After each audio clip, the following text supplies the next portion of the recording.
미국 IT 업체 구글의 구글맵을 둘러싼 논란이 점점 뜨거워지고 있습니다. 구글이 지난달 우리 정부에게 한국의 지도 데이터 반출을 허용해달라고 요청했기 때문인데요. 국가 안보를 위해 금지해야 한다는 주장과 무인차나 위치 기반 서비스 같은 미래 신산업을 키우기 위해선 자꾸만 금지하고 막기보단 규제를 완화해야 한다는 견해가 맞서고 있습니다. 오늘 탐사플러스는 논란이 벌어지는 이유와 함께 대안은 없는지 취재했습니다. 정재용 기자입니다. 국내의 한 포털 사이트 업체가 제공하는 지도입니다.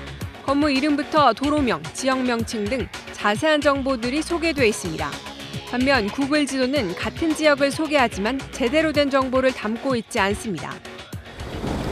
구글을 이용해 상암동 JTBC 빌딩부터 서소문 중앙 미디어 빌딩까지 길 안내를 받아보겠습니다. 이 대중교통이 있는 곳까지 안내해주는 대로 따라와 봤더니 보시는 것처럼 기찻길이 가로막고 있습니다.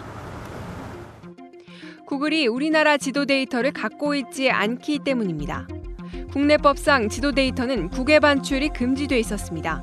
이에 구글은 2007년부터 10년째 우리 정부의 상세한 지도 데이터를 요구하고 있습니다. 2014년엔 법률이 일부 개정돼 국토부 등 관련 부처들이 동의하면 국외 반출이 가능해졌습니다. 그러자 구글은 지난달 우리 정부에 다시 지도 데이터 반출을 요청했습니다. 정부는 다음 달 25일까지 반출 여부를 결정해야 하는데 안보에 대한 우려가 가장 큰 걸림돌로 꼽힙니다. 국내 지도의 구글 탑재에 대해서 국방부는 안보적 특수성이 반영돼야 된다 하는 그런 입장을 가지고 있습니다.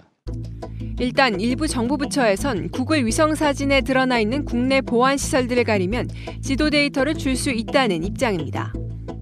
지도 데이터와 위성 사진을 겹치면 보안 시설 위치가 적나라하게 드러날 수 있다는 겁니다. 하지만 구글 측은 지도와 위성 사진은 별개 문제라며 보안 시설을 가릴 순 없다고 주장합니다. 우리만 지운다고 되는 게 아니다. 이미 다 퍼졌다, 이건.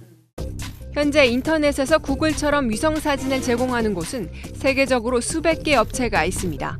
클릭 한 번으로 국내 각 지역의 위성 사진도 쉽게 구할 수 있습니다. 취재진이 직접 해외 업체가 제공하는 국내 위성 사진을 찾아봤습니다. 주요 안보 시설이 그대로 노출돼 있습니다. 반면 국내 업체가 제공하는 지도엔 같은 시설이 숲으로 가려져 있습니다. 하지만 이 두 지도를 겹치면 정밀 위치와 함께 도로명, 건물명 같은 구체적 정보를 그대로 파악할 수 있습니다. 서울의 한 군부대도 마찬가지로 두 지도를 겹치니 정확한 정보 파악이 가능해집니다. 마음만 먹는다 그러면 상세한 영상을 찍어서 활용을 하는 거는 거의 문제가 아니라고.